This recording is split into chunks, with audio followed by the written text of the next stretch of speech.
OK, alors, bon matin, récup de ST. Donc, on est le 28 octobre et puisque je ne peux pas faire de récup sur le midi, je vais essayer et je vais parler assez rapidement de voir en 3 diapos, en 3 sections, la matière qui est à voir pour l'examen ST du 21. Donc, vous pouvez avoir pour la première diapo qui est celle-ci, votre cahier observatoire pas loin.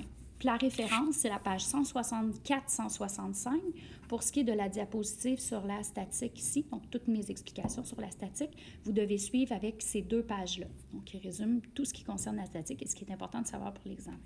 Ensuite, page 173, c'est ici. Donc, à droite complètement, sur la base des circuits, le série, le parallèle. Donc, certaines choses à savoir là-dessus. Et ces 2-là sont dans le chapitre 5 et on saute à la page 438 dans le chapitre 14 parce que cette matière-là, elle est importante. Le courant continu, le courant alternatif, un circuit ouvert, un circuit fermé, au sens du courant conventionnel. Donc, début du chapitre 14. Je répète, 438. Donc, commençons par la statique. Donc, pour ce qui est de la statique, vous avez une petite image ici que je grossis un tout petit peu.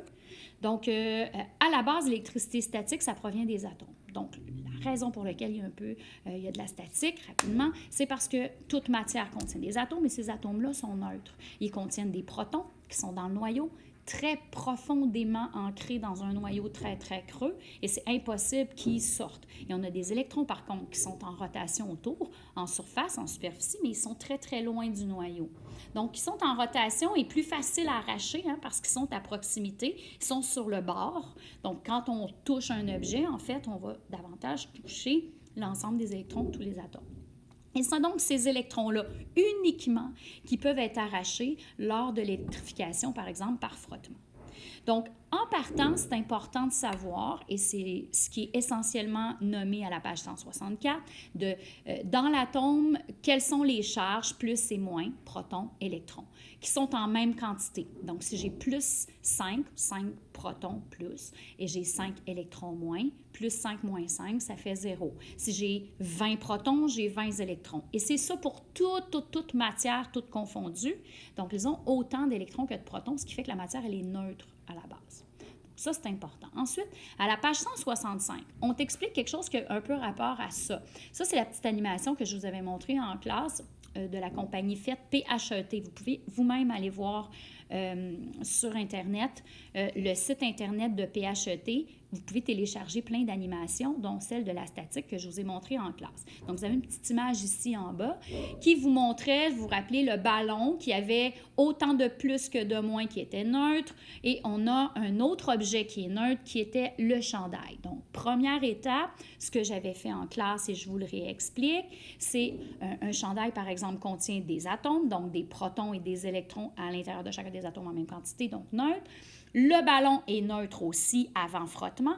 Et lorsque je frotte 2 objets ensemble, l'un d'eux va avoir tendance à arracher des électrons à l'autre. Et donc, va se trouver à être électrifié, mais être électriquement négatif. Puisqu'il a arraché des électrons, il a donc maintenant un trop-plein d'électrons. Il est donc chargé négativement.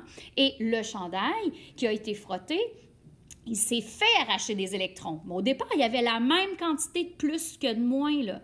Fait que s'il a perdu des moins, il y a un trop plein de protons, ou en fait, c'est qu'il a perdu des électrons. Il n'a pas gagné des protons. Attention, il a toujours la même quantité de protons, mais pour un nombre inférieur d'électrons, ce qui déséquilibre et fait en sorte que le chandail est devenu chargé positivement.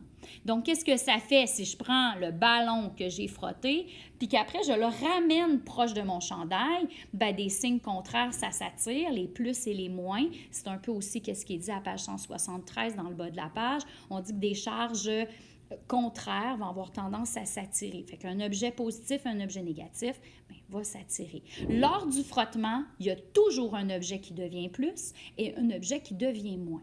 Maintenant, pour savoir lequel devient plus, lequel devient moins, pourquoi c'est le ballon qui arrache, bien là, il faut se fier à une série électrostatique. Donc, vous pouvez aller voir à la fin en annexe proche de la page 463-464. Je ne me rappelle plus exactement, je ne l'ai pas devant moi. Mais en annexe, il y a une section qui s'appelle série électrostatique où on te donne dans une liste de haut en bas les substances qui ont plus tendance à devenir négatives. Ce sont ceux qui sont dans le haut de la liste. Eux ont plus tendance à arracher les électrons et de devenir négatifs. Et ceux qui sont dans le bas de la liste ont plus tendance à se faire arracher les électrons et devenir positifs.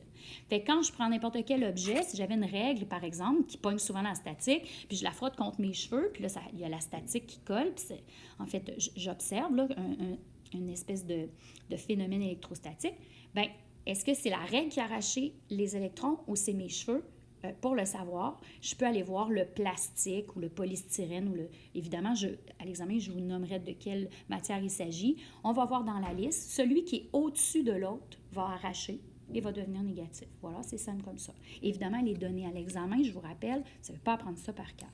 Donc là, c'est ça qui se passe ici avec mon petit ballon ici.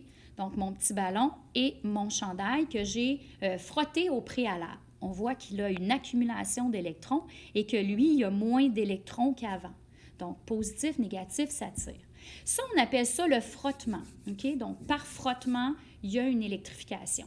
Maintenant, il y a un autre phénomène d'électrostatique qu'on observe et qui est situé, j'essaie de changer, je vais changer ma couleur, qui est ici. Donc, on observe le ballon qui est approché du mur. Je vais retirer la section bleue ici pour mettre l'attention sur mon ballon. Donc, mon ballon qui est ici, qui est chargé négativement, si je l'approche d'un objet qui, lui, est neutre, il va y avoir aussi une attraction possible. Donc, comment c'est possible qu'un objet qui n'a jamais été frotté puisse quand même coller avec un objet qui, lui, est chargé? Donc, qu'est-ce qui se passe à l'intérieur de l'objet neutre, pourtant neutre, pour qu'il y ait quand même une attraction? Pourtant, il n'y a pas de signe contraire, parce que normalement, c'est le signe contraire qui attire l'autre. Il n'a pas été frotté, mais il est tout de même en train de l'attirer. Donc, ce qui se passe à l'intérieur, ici, de l'objet, je vais prendre ça à la place. Voilà. Eh boy. Je ne suis pas capable de l'amener par-dessus moi, là. Je voudrais bien zoomer plus que ça, mais je ne peux pas tant. Vous voyez dans le mur la répulsion des petits électrons en bleu. On voit que les électrons ont tendance à se pousser. Hein? Les électrons qui étaient enlignés avec les protons, c'est comme ça qu'on l'a représenté dans l'image, mais on voit que les électrons ont tendance à se pousser. Puis les protons, eux autres, ils se collent à l'objet qui arrive, qui est fortement négatif. Donc, si un ballon est fortement négatif, bien, à l'intérieur de l'objet neutre, il y a une séparation des charges. Par attraction de signe contraire encore, mais on appelle ça une induction. OK? Induction, c'est un mot à retenir. Il est à la page 165, donc lisez attentivement. Qu'est-ce qui se passe pour, d'abord, le ballon qu'on frotte avec les cheveux, donc les signes contraires, les électrons qui sortent, mais qu'est-ce qui arrive aussi en induction? C'est quoi une induction? Donc, c'est décrit dans une case grise vers la droite là, dans cette page-là. Donc, l'exemple d'induction parfaite, ça serait par exemple le ballon qui colle contre le mur. Ça pourrait être aussi le ballon et il y a des petits morceaux de papier qui traînent sur mon bureau ou des morceaux, tu sais, les effaces, là, quand on efface avec une efface blanche, on efface un crayon, puis les petits morceaux d'efface vont coller par la statique sur un objet de plastique comme une règle, vont coller sur nos vêtements ou tu sais. Fait que j'approcherais un ballon, par exemple, de ces petites miettes d'efface-là, puis que ça colle dessus. Et pourtant, les petites miettes d'efface ne sont pas nécessairement chargées. Des petits morceaux de papier qui traînent, des confettis. Pourquoi que les confettis collent? Mais ils ne sont pas chargés, les confettis, mais l'objet que j'approche du confetti, lui, étant chargé, les confettis qui sont faits de papier et donc de matière non chargée et neutre vont être attirés par séparation de charge. Donc ça, c'est important de bien le comprendre pour l'examen. Donc, tout ce qui concerne la statique, ces deux pages-là, les exercices que vous avez faits par la suite et les exercices dans le document bleu aussi. Donc, à revoir au complet. Je passe maintenant à la dynamique. Donc, la dynamique, on va passer avec la diapo qui est ici. sur les circuits électriques. Donc, à la base, tu ne peux pas avoir un circuit si tu n'as pas quand même une source d'énergie. Donc, ta source de courant peut être, par exemple, une pile, une batterie, une prise de courant, une photovoltaïque, un panneau solaire. Mais là, ici, j'ai une pile. Donc, cette pile-là, en fait, ce qui se passe, c'est qu'à l'intérieur, par un procédé chimique, parce que c'est une réaction chimique qui va produire des électrons, je vais arrêter il faut que je regarde la caméra, j'arrête pas de regarder par là, c'est là qu'il faut que je parle. Il y a un surplus d'électrons qui se crée à une borne, on va appeler ça une borne, la borne négative, et il y a un manque d'électrons à l'autre borne. Donc, pour tout système en sciences, là, en physique, là, puis c'était la même chose avec l'électricité statique, hein? Quand il y a un déséquilibre, quand il y a un objet qui est trop plein, qu'est-ce qu'il va avoir tendance à faire? Bien, tranquillement, pas vite, il va avoir tendance à se décharger. D'ailleurs, mon ballon ici ne restera pas éternellement en trop plein d'électrons. Okay? Il va avoir tendance à redonner son surplus d'électrons pour rétablir l'équilibre. Okay? Donc, va redonner ses électrons aux molécules d'air autour de lui, au mur sur lequel il est collé, et va revenir à la neutralité, donc à son état stable. Bien, ce qui arrive ici, c'est que si ma pile crée un trop-plein d'électrons à une borne et un manque à l'autre bout, lorsque je connecte une borne à l'autre, bien, les électrons vont rétablir cet équilibre-là, c'est-à-dire, un côté, il y a trop d'électrons, l'autre côté, il y a un manque, donc il y a une aspiration qui se fait. C'est carrément ça, c'est comme une espèce d'attraction, okay? Une force d'attraction qui se fait tout naturellement, j'ai rien besoin de faire, j'ai juste besoin de connecter les deux côtés de ma pile, et le côté où il y a trop d'électrons va se décharger sur le côté où il y a un manque d'électrons. C'est comme ça que ça marche une pile. S'il y a une différence entre la borne plus et moins qu'on appelle différence de potentiel. Évidemment, ce potentiel-là, si c'est 3 volts, il n'y aura pas beaucoup d'énergie déployée. Par contre, si mon potentiel est de 9 volts, s'il est de 110 volts, bien là, j'ai un potentiel, une quantité d'énergie importante à pouvoir déployer dans un circuit, puis je suis capable de faire fonctionner des gros appareils comme un frigidaire, par exemple, un réfrigérateur. Donc, la différence de potentiel correspond à l'énergie qui va être déployée, et cette pile-là nous sert à générer des électrons, donc. Okay? Donc, le rôle de la pile, c'est ça. C'est beau d'avoir une pile, mais ça prend quand même un chemin pour les électrons. Ce chemin-là, bien, c'est le fil électrique qui me le donne. Donc, mon fil, c'est tout simplement un circuit, un petit parcours pour mes électrons. Maintenant, ça donne zéro open bar, ça ne donne rien de brancher une pile avec un fil. Au contraire, ça pourrait être dangereux pour les courts-circuits. Je devrais brancher un élément. Donc, par exemple, un résisteur, un élément chauffant, un moteur, une ampoule. Donc, je vais brancher quelque chose pour que, tant qu'à faire circuler des électrons dans un fil inutilement, au moins en passant dans un élément résistant, il va transformer cette énergie-là en lumière, comme dans l'ampoule, dans l'élément de tungstène, ou encore dans le résisteur qui est tellement résistant au courant qu'il va chauffer. Dans l'élément chauffant, c'est un peu le même principe. Donc, ça, c'est un circuit de base avec un élément générateur, en fait, ta fonction, on va voir ça tantôt, mais la fonction est alimentation, un conducteur et un récepteur, qui est un transformateur, en fait. Il va recevoir cette énergie électrique-là, il va recevoir les électrons, puis il va utiliser l'énergie électrique en une forme vraiment utile. Parce que le courant, là, il ne sert à rien, mais il peut servir à quelque chose de vraiment utile. En passant, la conductibilité des fils, elle n'est pas directement inscrite à la page 173 que vous voyez, mais elle est un petit peu plus loin. Lorsqu'on parle de la loi d'Ohm, là, ils ont placé ça à cet endroit-là dans le livre d'Herpy. Donc, qu'est-ce qui fait la conductibilité des fils? Donc, qu'est-ce qui est le mieux pour conduire du courant?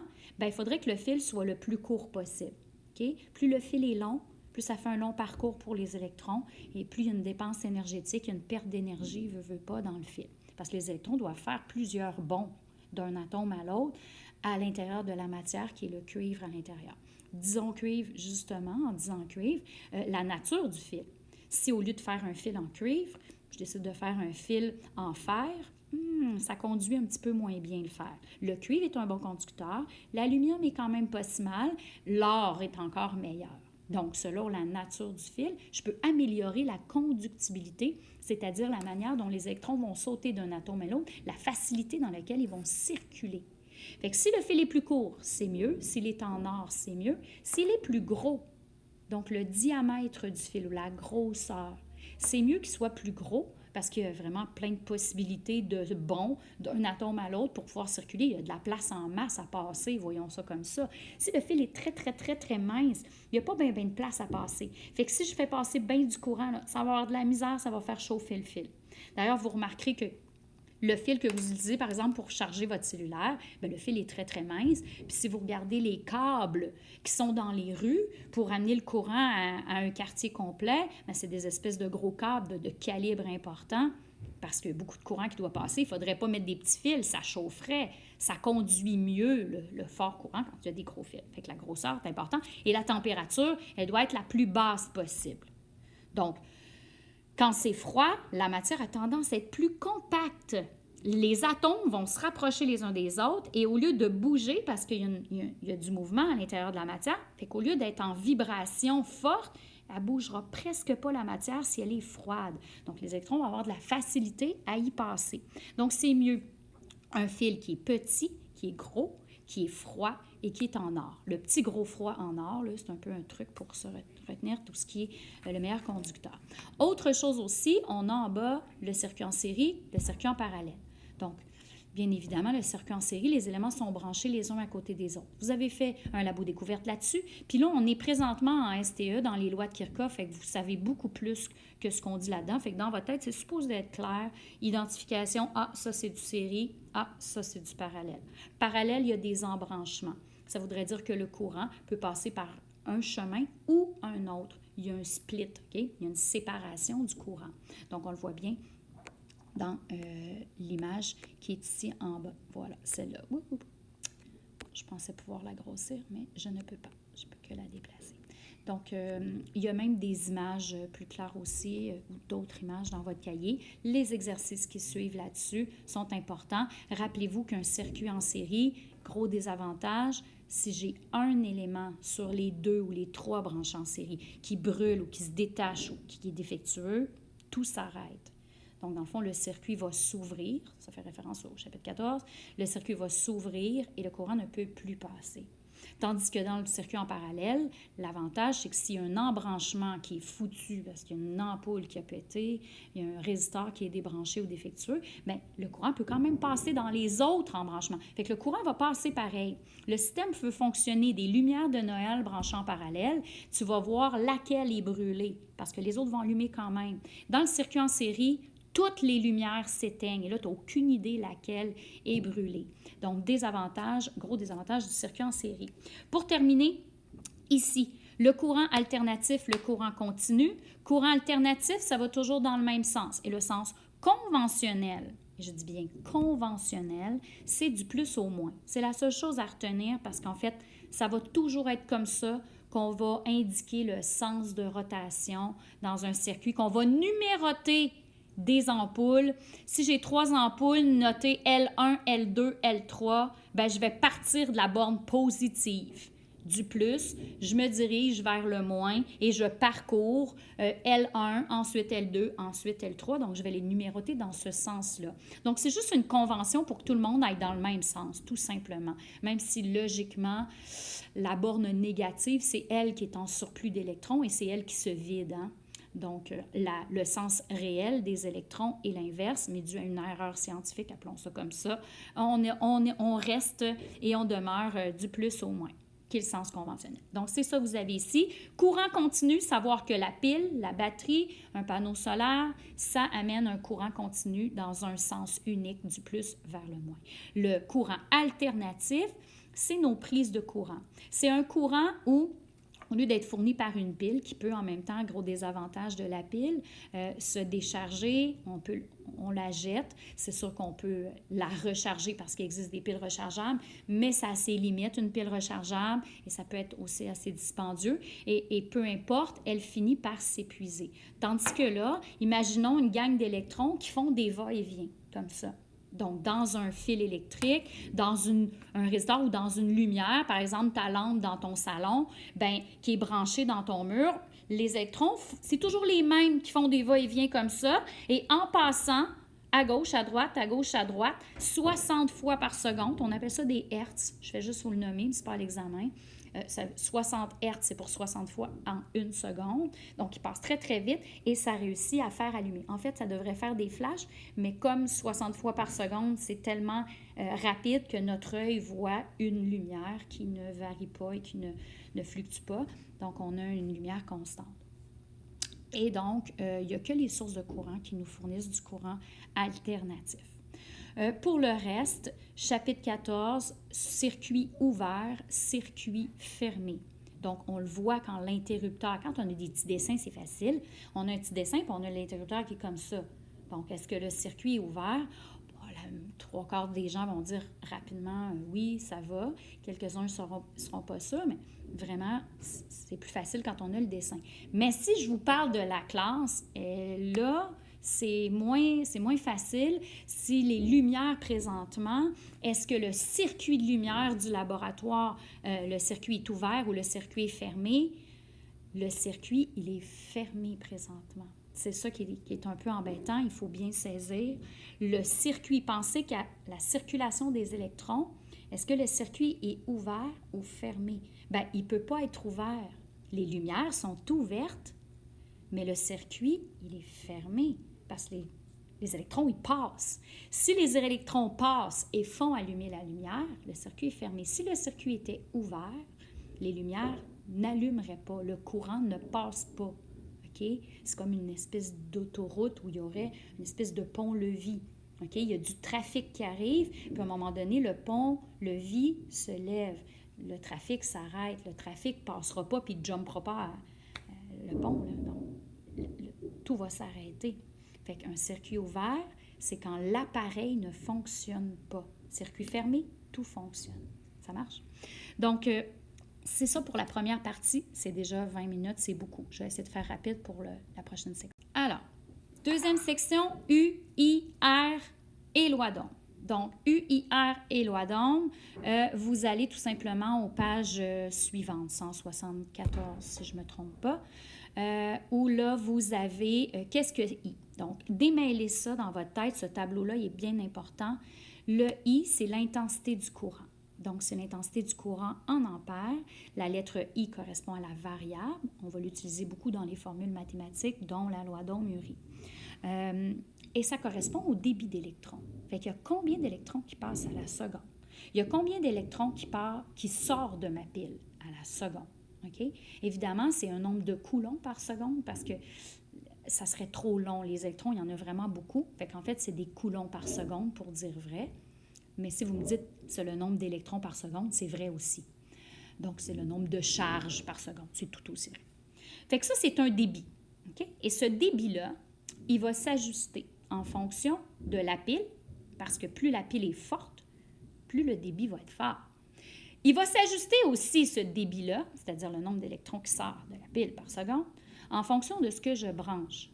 Fait que si je branche un résistor qui est très, très fort, une ampoule qui demande beaucoup de résistance, qui demande beaucoup d'énergie, bien, ils vont être très, très, très freinés par cet élément-là qui est comme un obstacle à son parcours. Et donc, il va ajuster son débit en fonction de ce qu'il a à traverser.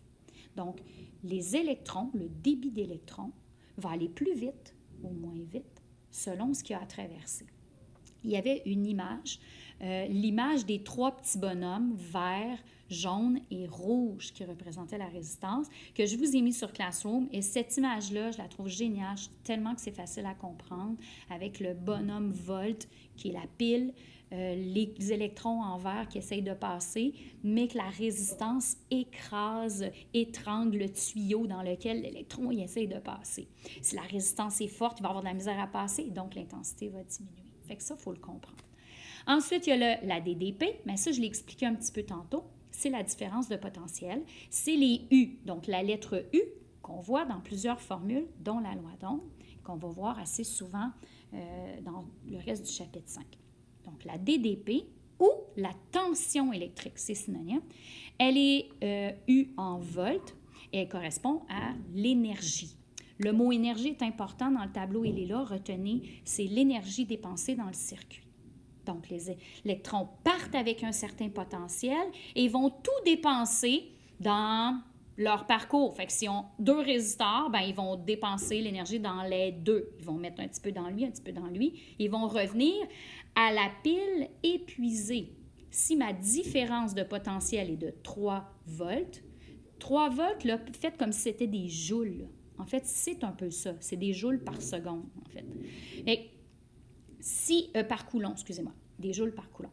Fait, si la différence de potentiel est de 3, ça veut dire qu'entre le début et la fin, il y a une dépense d'énergie de 3. Si ma pile est de 6, la dépense sera de 6. Évidemment, si je branche une ampoule à une 3 volts, puis ensuite je la branche à une 6 volts, je vais voir une différence sur l'ampoule. À 6 volts, là, il va y avoir beaucoup plus d'énergie lumineuse produite. C'est normal, j'ai mis plus d'énergie à la pile.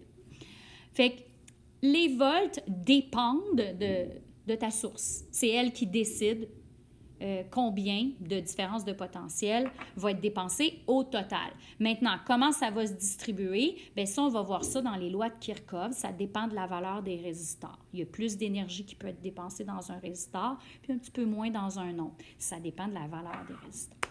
La résistance, justement, qu'est-ce que c'est? C'est un élément qui ne conduit pas beaucoup. Hein? C'est comme le contraire de conducteur résistant. Fait que ça ne conduit pas beaucoup. Donc, les électrons qui vont circuler là-dedans vont avoir de la misère à passer, puis ils vont le faire chauffer. Ils vont produire de la lumière ou ils vont faire tourner un moteur. L'énergie électrique va donc se transformer dans l'élément transformateur, dans l'élément résistant. La valeur de la résistance au courant, à quel point ça freine les électrons finalement, elle est notée en ohm, O-H-M, d'où la loi d'Ohm. Donc ça, c'est le tuyau, vous vous rappelez dans l'analogie, est-ce que le tuyau il est bien serré, il est petit puis c'est dur à passer, ou le tuyau il est lousse. Fait qu'un petit résisteur tout petit de 2-3 ohms, le courant va quand même très bien passer. Il n'y a pas beaucoup de résistance au courant. Mais si je l'enlève puis je mets un 500 ohms, oh là, le courant va avoir de la misère à passer. Je vous avais mis aussi une petite animation sur Classroom concernant ça, où on pouvait jouer justement avec la valeur du R puis vérifier combien de courant passait. Donc ça, c'était quand même très bien fait. L'ampèremètre est un instrument de mesure, un ampèremètre. La lettre A, c'est le symbole. Donc, il se branche dans un circuit et il va toujours se brancher en série. Donc, je vous ai dit tantôt que ça comptait les électrons. Bien, je vais le placer juste à côté. Donc, et avant, après, on s'en fout, mais je vais le placer en série avec l'élément pour voir combien il y a d'électrons qui passent dans ce résistor-là. Donc, je pourrais le placer après, c'est-à-dire ils vont passer dans le résistor, ensuite ils vont passer dans l'ampèremètre, puis lui, il va les compter, ou le contraire. Il va compter le nombre d'électrons qui vont passer éventuellement dans le résistor. Fait que ça n'a pas vraiment d'importance qu'il soit avant ou après. Le voltmètre, maintenant, c'est l'appareil de mesure qui mesure l'énergie. Je vous disais tantôt que c'est de l'énergie. Lui, il va la mesurer, mais lui, l'énergie, c'est l'énergie dépensée. Donc, dépensée, il faut que ça soit avant, après. Donc, ça pourrait être avant, après. Mettons que j'ai un circuit, bien, je pourrais le brancher à la pile, aux bornes plus, à la borne moins, et voir combien d'énergie a été dépensée dans le circuit total. Je pourrais le brancher aussi aux bornes ou en parallèle, le mot parallèle est important, de part et d'autre d'un résistor pour trouver, là, évidemment, j'aurai un circuit là, qui suivrait ici, là, qui partirait d'une pile, qui passe dans mon résistor et qui revient. Et hop, je m'en viens brancher mon voltmètre pour voir quand les électrons rentrent et quand ils sortent, combien d'énergie a été dépensée là-dedans. Fait que le voltmètre sert à ça, calculer, mesurer, je devrais dire, les volts dépensés dans un résistor ou dans un circuit complet si je le branche à la pile. Autre chose maintenant, je pars avec la loi d'Ohm. Donc, le fait que Ohm a observé que si je branche à une pile un résistor qui est plus gros, qui est plus fort, que l'intensité de courant diminuait, donc que c'était finalement inversement proportionnel, c'est-à-dire que le R étant plus gros, le I diminue pour un même U. Là, il a sorti une formule mathématique qui est U est égal à R fois I.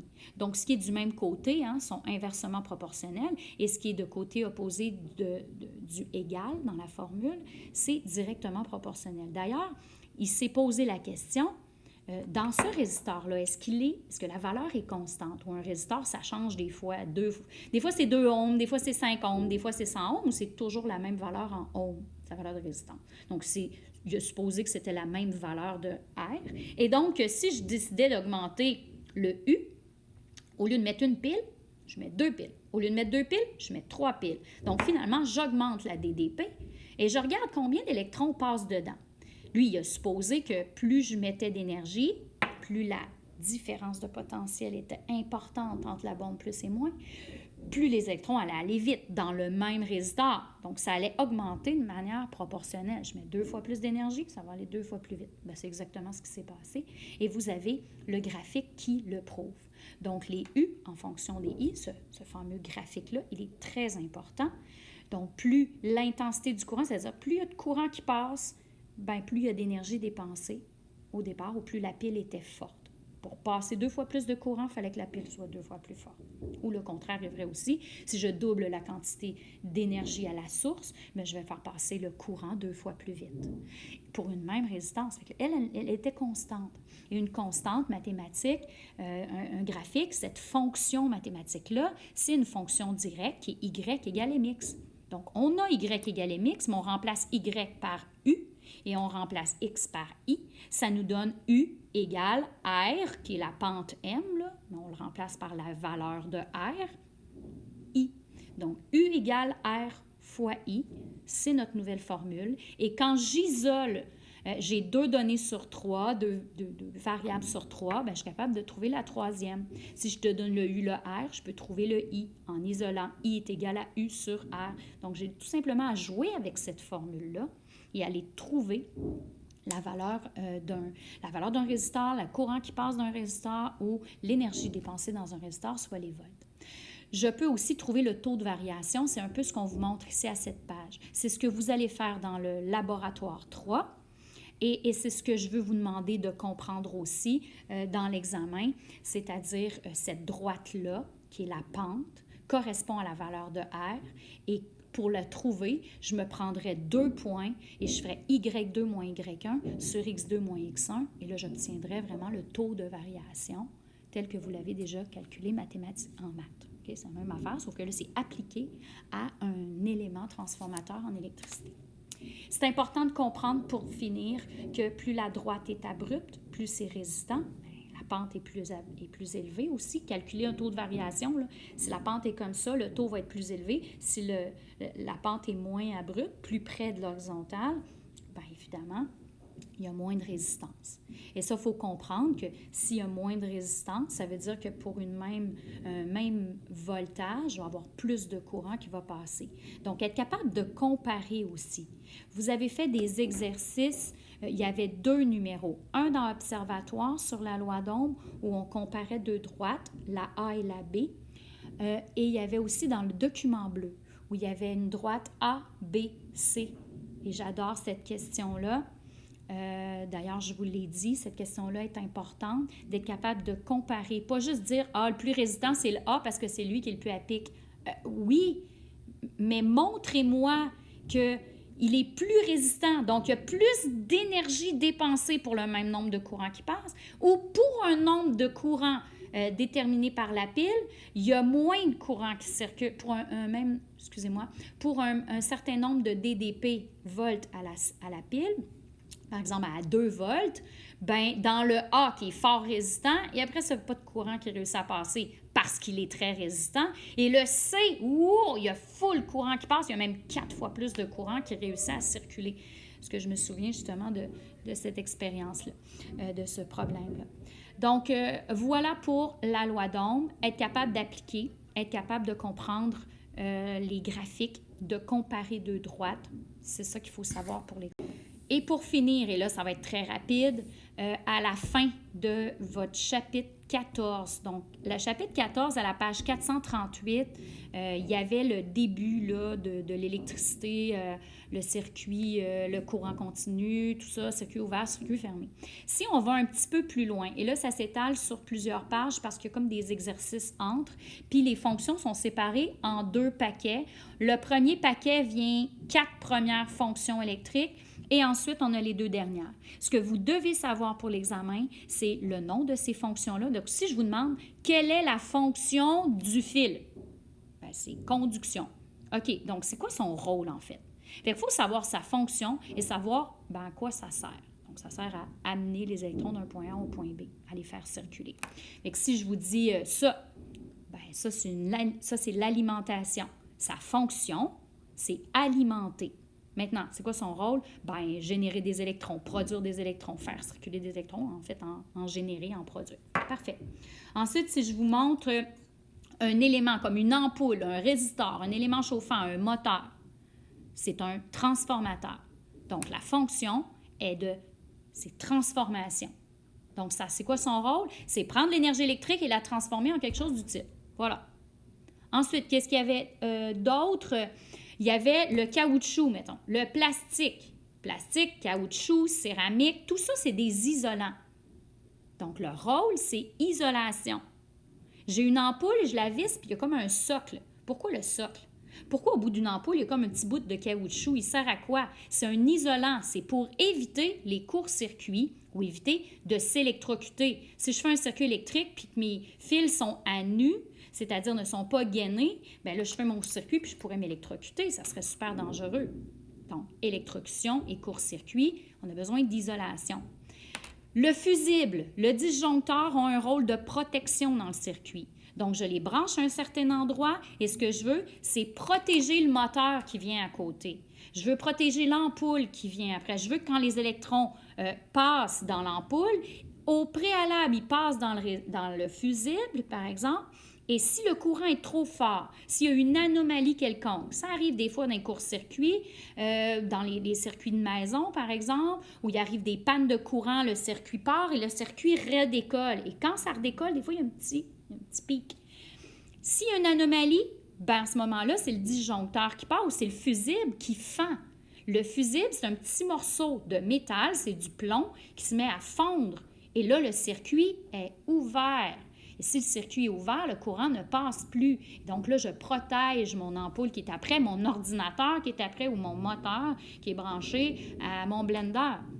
Donc, je vais protéger mes matériaux, mes appareils électriques en mettant des fusibles. Le disjoncteur, c'est un peu le même principe, sauf que lui, je n'ai pas besoin de l'arracher puis d'en mettre un nouveau parce qu'il est brûlé. Il va juste lever comme une espèce d'interrupteur. C'est comme des lames qui ne se touchent plus, okay? Parce qu'il y avait trop de chaleur, puis ils ont corqué, puis ils ont décollé.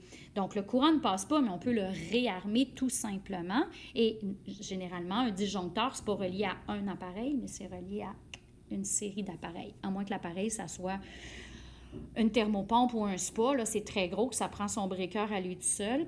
Désolée pour le mot breaker, un disjoncteur.